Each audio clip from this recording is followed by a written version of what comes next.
Price lord. ഹെഡ്മിയിലോടുന്ന YouTube ചാനലിലേക്കും Facebook പേജിലേക്കും എല്ലാവർക്കും സ്വാഗതം. ഞാൻ ബെൻസി. ഇന്ന് നമ്മൾ ചെയ്യാൻ പോകുന്നത് ഗ്രീൻ പീസ് കറിയാണ്. അതായത് പച്ച ഗ്രീൻ പീസ് അല്ല, ഉണക്ക ഗ്രീൻ പീസ്. അപ്പൊ അതിനുവേണ്ടി ഞാൻ ഇവിടെ 1/4 കിലോ ഗ്രീൻ പീസ് കുതിർത്ത് കഴുകിയെടുത്ത് വെച്ചിട്ടുണ്ട്. ഇതൊരു 5-6 മണിക്കൂർ കുതിർന്ന ഗ്രീൻ പീസാ. ഗ്രീൻ പീസ് അതിൽ കൂടുതൽ ഒത്തിരി അങ്ങ് കുതിരണ്ട, കാരണം ഒരു വളിച്ച സ്മെല്ല് വരും. അപ്പോൾ 5-6 മണിക്കൂറിന്റെ ഒക്കെ ആവശ്യമുള്ളൂ. നിങ്ങൾ ഒരു എണ്ണ എടുത്ത് ചവച്ച് നോക്കിയാൽ മനസ്സിലാവും കുതിർന്നോ ഇല്ലയോ എന്ന്. അപ്പൊ ഈ 5 മണിക്കൂറിന് മുമ്പേ കുതിർന്നെങ്കിൽ അത്രയും മതി. അപ്പൊ ഇത് കഴുകുമ്പോൾ എത്രയും നന്നായിട്ട് ഞെരടി കഴുകാമോ അത്രയും നല്ലപോലെ ഞെരടി കഴുകണം, കാരണം ഇതിന്റെ പുറത്ത് തൊലിയുണ്ട്, കണ്ടോ. അപ്പൊ ഇങ്ങനെയുള്ളത് എത്രയും ഞെരടി കഴുകി കളയാമോ അത് ഞെരിടുമ്പോ ആ വെള്ളത്തിന്റെ മുകളിൽ അത് വരും. അതങ്ങ് വാരി കളഞ്ഞിട്ട് കഴുകി വാരിയാ മതി. അപ്പൊ ഇത് 1/4 കിലോ. പിന്നെ ഞാൻ എടുത്തിരിക്കുന്നത് 2 വലിയ സവോളയാണ്. അത് ചെറുതായിട്ട്, ഇത് ആക്ച്വലി ഞാൻ ഗ്രേറ്ററിൽ വെച്ച് ഉരച്ചെടുത്തതാണേ. അതാ ഇത്ര കട്ടി കുറച്ച് കിട്ടിയേക്കുന്നേ. അപ്പൊ ഇത് 2 വലിയ സവോള. പിന്നെ നമുക്ക് വേണം കുറച്ച് ഇഞ്ചി കൊത്തി അരിഞ്ഞത്. ഇത് വലിയൊരു കഷ്ണം ചെറുതായിട്ട് കൊത്തി അരിഞ്ഞേക്കുന്നതാ. പിന്നെ ഒരു 10 അല്ലി വെളുത്തുള്ളി ചവച്ചെടുത്തേക്കുവാണ്. ഇത് 2 പേസ്റ്റ് ആക്കി വേണമെങ്കിലും നിങ്ങൾക്ക് എടുക്കാം, ഒരു പ്രശ്നവും. അതായത് ഇഞ്ചിയും വെളുത്തുള്ളിയും. പിന്നെ എടുത്തിരിക്കുന്നത് ഞാൻ പച്ചമുളക്. അതൊരു 3 പച്ചമുളക് ഉണ്ട്, നല്ല എരിയുള്ളത്. അതിനനുസരിച്ച് നമ്മള് മുളക് ചേർക്കത്തുള്ളൂ. പിന്നെ എടുത്തിരിക്കുന്നത് കറിവേപ്പില. പിന്നെ മസാല എന്തൊക്കെയാ വേണ്ടതെന്ന് ഞാൻ പിന്നെ പറയാം. ഇപ്പൊ ഞാൻ വെക്കുന്നത് തേങ്ങ അരയ്ക്കാത്ത ഗ്രീൻ പീസ് കറിയാ. ഗ്രീൻ പീസ് കറി തേങ്ങ അരച്ചും വെക്കാം. അപ്പൊ തേങ്ങ ഇഷ്ടമല്ലാത്ത പലരും ഉണ്ട് നമ്മുടെ കൂട്ടത്തിൽ. പലരും എന്റെ അടുത്ത് പറയുന്നതാണ് തേങ്ങയില്ലാത്ത കറികള് കൂടുതൽ കാണിക്കണേന്ന്. അപ്പൊ നമുക്ക് തുടങ്ങാം. അപ്പൊ ഞാൻ ഈ സവാള ഇതിനകത്താണ് ഗ്രേറ്റ് ചെയ്തെടുത്തത്. പലരും ഞാൻ എന്തെങ്കിലുമൊക്കെ ചെയ്യുമ്പോൾ യൂസ് ചെയ്തതിന്റെ ഡീറ്റെയിൽസ് ചോദിക്കാറുണ്ട്, അതുകൊണ്ട് പറഞ്ഞതേ ഉള്ളൂ. ഇത് ഞാൻ എന്റെ പേജ് ഫോളോ ചെയ്യുന്നവർക്കറിയാം, ഞാൻ ആമസോൺ വഴി മേടിച്ച ഒരു ജ്യൂസർ മേടിച്ചപ്പോ ഇതിന്റെ കൂട്ടത്തിൽ കിട്ടിയതായത്. ജ്യൂസർ എന്ന് പറയുന്നത് ക്യാരറ്റ്, ബീട്രൂട്ട് ഇങ്ങനെയുള്ള കട്ടിയുള്ള വെജിറ്റബിൾസ് ഒന്നും പറ്റില്ല. അല്ലാതെ കട്ടി കുറഞ്ഞത് പൈനാപ്പിള്, ഓറഞ്ച്, മൂസമ്പി, മാതള നാരങ്ങ, പിന്നെ വെള്ളരിക്ക, ഇങ്ങനെയൊക്കെയുള്ള സാധനങ്ങൾ നന്നായിട്ട് ജ്യൂസ് എടുക്കാൻ പറ്റും. ഇതിങ്ങനെ നടുക്കുന്ന ഇളക്കാം. പിന്നെ നമുക്ക് ഇഷ്ടമുള്ള ബ്ലേഡ് ഏത് വേണമെങ്കിലും യൂസ് ചെയ്യാം. കുറെ ബ്ലേഡുകളുണ്ട്, നമുക്ക് ഇഷ്ടമുള്ള ഏത് വേണമെങ്കിലും അതിനകത്ത് ഫിറ്റ് ചെയ്യാം. പിന്നെ അതിന്റെ കൂടെ കിട്ടിയതാ ഇത് ഇവിടെ വെച്ചിട്ട് പയറോ ബീൻസോ ഒക്കെ ഈസി ആയിട്ട് പെട്ടെന്ന് തന്നെ കട്ട് ചെയ്തെടുക്കാം.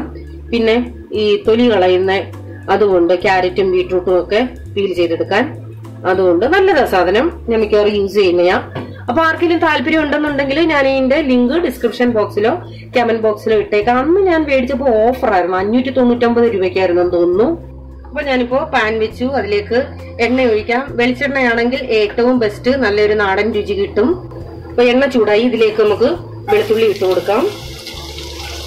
ഇഞ്ചിയും കൂടെ ഇടാം.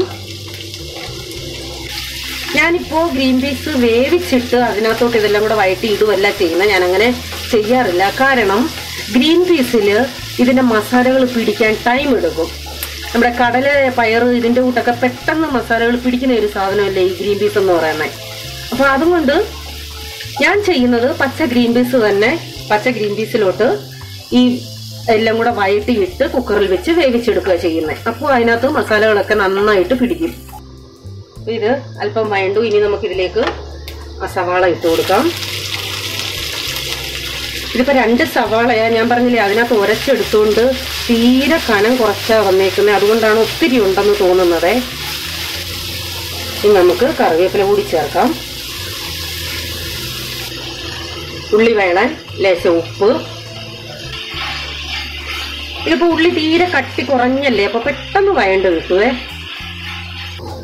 സവാള ഏകദേശം വഴണ്ടു. ഇതിലേക്ക് ഒരു വലിയ തക്കാളി അതുകൂടെ ഇട്ടൊന്ന് വഴട്ടാം. തക്കാളി ഇട്ടിട്ട് നമുക്കൊന്ന് അടച്ചു വെക്കാം, അപ്പൊ പെട്ടെന്ന് അങ്ങ് വഴണ്ട് കിട്ടും. അപ്പൊ തക്കാളി ഏകദേശം വഴണ്ടിട്ടുണ്ട്. അത് നല്ലപോലെ വെന്തങ്ങ് ഉടഞ്ഞിട്ടില്ല, ഇത്രയും മതി. കാരണം ഇനി നമുക്ക് ഗ്രീൻ പീസിനകത്ത് കിടന്ന് വേവണമല്ലോ. ഇനി നമുക്കിതിലേക്ക് മസാലകൾ ചേർത്ത് കൊടുക്കാം. മഞ്ഞൾപ്പൊടി ഒരു 1/2 ടീസ്പൂൺ ഇട്ടിട്ടുണ്ട്. ജീരകപ്പൊടി, ചെറിയ ജീരകം, പെരുംജീരകമല്ല, നല്ല ജീരകം, ഒരു 1/2 ടീസ്പൂൺ. മുളക് പൊടി ഞാൻ ഓൾറെഡി എരിയുള്ള 3 പച്ചമുളക് ഇട്ടിട്ടുണ്ട്. പിന്നെ ഗ്രീൻ പീസിനകത്ത് മസാല പിടിക്കണമെന്നുണ്ടെങ്കിൽ ലേശം എരി കൂടുതൽ വേണം എന്ന് പറഞ്ഞ് ഒത്തിരി അങ്ങ് വേണ്ട. ഇതിപ്പോ കാശ്മീരി മുളക് പൊടിയാ. ഞാനിപ്പോ 1.5 ടീസ്പൂൺ ഇട്ടിട്ടുണ്ട്. മല്ലിപ്പൊടി 2.5 ടീസ്പൂൺ. ഗരം മസാല ഇപ്പോ 1/2 ടീസ്പൂൺ ചേർക്കുന്നുണ്ട്, ബാക്കി നമുക്ക് പിന്നെ ചേർക്കാം. ഗരം മസാല ഞാൻ വീട്ടിൽ തന്നെ വറുത്ത് പൊടിച്ച് ഉണ്ടാക്കിയത്. അതിന്റെ ലിങ്ക് ഞാൻ നേരത്തെ ഇട്ടിട്ടുണ്ട്. ആവശ്യമുള്ള ആരെങ്കിലും ഉണ്ടെങ്കിൽ ഞാൻ കമന്റ് ബോക്സിലോ ഡിസ്ക്രിപ്ഷൻ ബോക്സിലോ അതിന്റെ ലിങ്ക് ഇട്ടേക്കാം. ഈ മസാലയുടെ പച്ചമണം ഒന്ന് മാറണം. അപ്പൊ ഞാൻ ഇങ്ങനെ വഴറ്റിയല്ലാതെ ഡയറക്റ്റ് പച്ച ഗ്രീൻ പീസിലോട്ട് തന്നെ ഈ ഇൻഗ്രീഡിയൻസ് എല്ലാം കൂടി ഇട്ട് വേവിച്ചെടുക്കാറുമുണ്ട് എളുപ്പത്തിന്. അതും നല്ലത് തന്നെയാണ്. ഞാൻ കാരണം കടലക്കറി വെച്ചപ്പോഴും ഞാൻ പറഞ്ഞിരുന്നു ഞാൻ ഇങ്ങനെ എല്ലാം കൂടെ വഴറ്റാതെ ഡയറക്റ്റ് ഇട്ട് വെക്കാറുണ്ടെന്ന്. അപ്പൊ ഇതിന്റെ പച്ചമണമൊക്കെ ഒന്ന് മാറി. ഇനി ഇതിലേക്ക് ലേശം വെള്ളം ചേർക്കാം.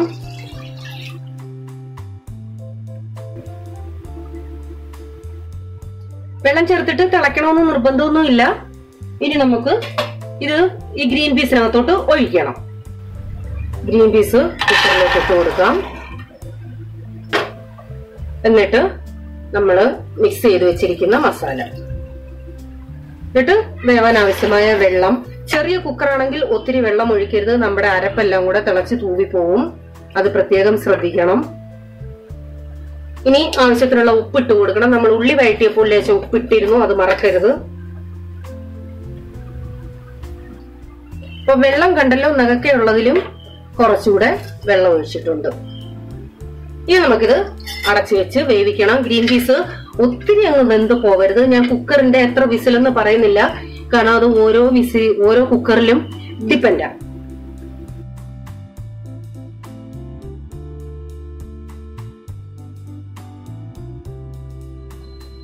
ഗ്രീൻ പീസ് വെന്ത് ഞാൻ കുക്കറിൽ നിന്നും വേറെ ഒരു പാത്രത്തിലോട്ട് മാറ്റിയിട്ടുണ്ട്. കാരണം അതിൽ തന്നെ കാണിച്ചാൽ നിങ്ങൾക്ക് കാണാൻ പറ്റില്ല, അതുകൊണ്ടാണ് ഞാൻ വേറെ പാത്രത്തിലോട്ടാക്കിയത്. നിങ്ങൾ വീട്ടിൽ ചെയ്യുമ്പോൾ ആ കുക്കറിൽ തന്നെ ബാക്കി പ്രോസസ്സിംഗ് ചെയ്താൽ മതി. ഞാൻ ഒറ്റ വിസിൽ വന്നപ്പോ തന്നെ ഓഫ് ചെയ്തിട്ട് ഫുൾ സ്റ്റീം പോയ ശേഷം തുറന്നതായത്. കണ്ടോ, അത്യാവശ്യം വെന്തിട്ടുണ്ട്. വെന്തിട്ടുണ്ട്. ഇനിയിപ്പോ അല്ലാതെ നമ്മൾ വേവിക്കുമ്പോ ബാക്കി വെന്തോളും. അപ്പൊ നിങ്ങളും ഒരു വിസില് ഓഫ് ചെയ്തിട്ട് നോക്കിയിട്ട് വെന്തോ ഇല്ലയോ എന്ന് നോക്കിയിട്ട് പിന്നെ ഒരു വിസിലൂടെ ചെയ്താൽ മതി. അപ്പൊ ഒരു വിസിൽ കഴിഞ്ഞിട്ട് നിങ്ങൾക്ക് ഗ്രേവി കുറവാണെന്നുണ്ടെങ്കിൽ ആവശ്യത്തിനുള്ള വെള്ളം ചേർത്ത് വീണ്ടും ഇത് നന്നായിട്ട് തിളപ്പിക്കണം. ഇപ്പോ ആവശ്യത്തിനുള്ള ഗ്രേവി ഉണ്ട്, ഞാൻ എക്സ്ട്രാ ചേർക്കുന്നില്ല. എങ്കിലും ഒന്നുകൂടെ തിളക്കട്ടെ. പിന്നെ കറിക്ക് കൊഴുപ്പ് വേണമെന്നുണ്ടെങ്കിൽ നമ്മുടെ കടലക്കറി കണ്ടവർക്ക് അതിന്റെ ടിപ്പ് അറിയാം. ഇതിൽ നിന്നും കുറച്ച് വേറൊരു പാത്രത്തിലോട്ട് മാറ്റി ഈ തവി കൊണ്ട് തന്നെ ഉടച്ച് നമുക്ക് ചേർക്കാം. അതല്ലെന്നുണ്ടെങ്കിൽ കോൺഫ്ലവർ ഉണ്ടെങ്കിൽ അത് 1-2 ടീസ്പൂൺ, ടേബിൾ സ്പൂൺ അല്ല ടീസ്പൂൺ കുറച്ച് വെള്ളത്തിൽ ചാലിച്ച് ചേർക്കാം. പക്ഷെ ഞാൻ അങ്ങനെ ചെയ്യാറില്ല. ഇതിൽ നിന്ന് തന്നെ കുറച്ചെടുത്ത് ഉടച്ച് ചേർക്കത്തേ ഉള്ളൂ. ഞാൻ കുറച്ച് ഗ്രീൻ പീസ് എടുത്ത് ഉടച്ച് ചേർക്കുന്നുണ്ട്. അപ്പൊ അത്യാവശ്യം കുറച്ച് ഗ്രേവി ഇട്ട് വേണം ഇത് ഓഫ് ചെയ്യാൻ, കാരണം ഇരുന്ന് കുറുകുമേ നമ്മുടെ കറി. ഇനി നമുക്ക് കടുക് താളിക്കണം. കടുക് താളിക്കാൻ വെളിച്ചെണ്ണ തന്നെ ഒഴിച്ചാൽ ഏറ്റവും നല്ലത്. അതില്ല എന്നുണ്ടെങ്കിൽ മാത്രം മറ്റെണ്ണ എന്തെങ്കിലും എടുക്കാമേ. ഞാൻ കടുക് ഇട്ട് കൊടുക്കാം. കൊച്ചുള്ളി തന്നെ ചേർക്കണേ. കൊച്ചുള്ളിയാണ് ഈ കറിയുടെ ടേസ്റ്റ്.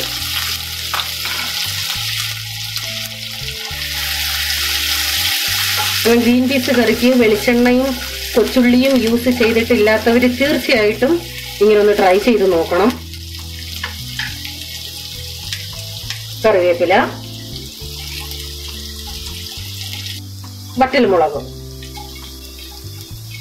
അപ്പൊ വറ്റൽമുളക് 1-2 ഇട്ടാൽ മതി. എനിക്ക് ആക്ച്വലി ഈ കടുവറക്കുന്നതിന്റെ വറ്റൽമുളകിന് ഒത്തിരി ഇഷ്ടമാണ്, അതുകൊണ്ട് ഞാൻ 3 ഇട്ടെന്നേ ഉള്ളേ.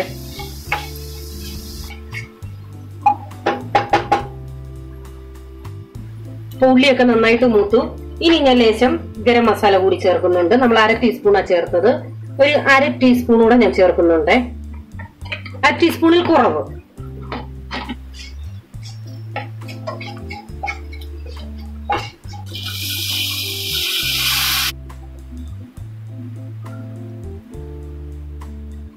അപ്പൊ നമ്മുടെ ഗ്രീൻ പീസ് കറി റെഡിയായി. അപ്പൊ എല്ലാവരും ഇത് ട്രൈ ചെയ്യണം, അഭിപ്രായം അറിയിക്കണം. വീണ്ടും നിങ്ങൾക്ക് പ്രിയപ്പെട്ട ഒരു ഡിഷുമായി വരാം. Till then bye, God bless you.